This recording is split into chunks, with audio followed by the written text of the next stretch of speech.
Ayun mga alaskotsero, ito na nga po yung full video ng ating sawaya chicken recipe. At talaga naman napaka-juicy ng pagkaluto natin ito sa air fryer. At talaga naman napakasarap at Filipino style ang pagkagawa natin nito. At ang kagandahan nga pala nito mga alaskotsero ay hindi po ito frozen. Ang manok na po ito ay fresh nating nabili dito sa Bacala. 900 grams nga pala ang kilo ng manok na to. At ayun na nga po, hinugasan ko na nga po dyan sa time na yan. At iniwa ko na rin yung sibuyas at mga bawang. At nilagay ko na rin nga po ito sa ating manok para po matimplahan na natin to. At syempre sinamahan ko na rin po yan ng spring onions. Ayan, hiniwa ko na po siya. At syempre mga alaskotsero, nilagyan ko na ng asin niya para pampalasa at saka paminta. At sinamahan ko rin ng durog na paminta yan at saka toyo. Nilagyan nga rin para natin ng atsuete at saka cinnamon ito para magkaroon ng kulay at magkaroon din magandang lasa. At pinakulaan lang natin to ng 10 minutes. At habang pinapakulaan natin ito ay naghiwa na tayo ng ating mga lemon. Piniga na nga natin itong ating lemon at nilagyan na rin natin ito ng toyo.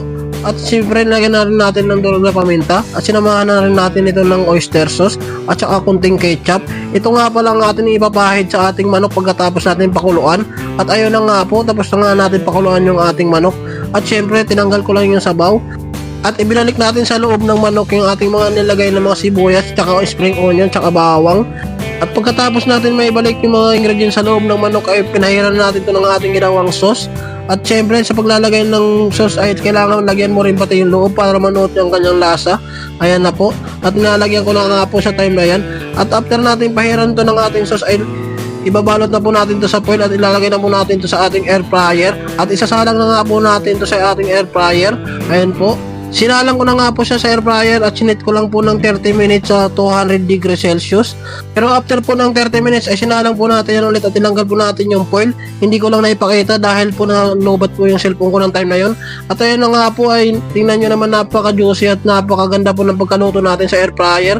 At talaga po napakasarap at napakalambot po ng manok na nagawa natin. Tingnan nyo naman po. At syempre tinikpan na natin to at syempre talagang sulit po yung sanasan ng ating sawaya chicken. At talagang Pilipino style po yung paggagawa natin.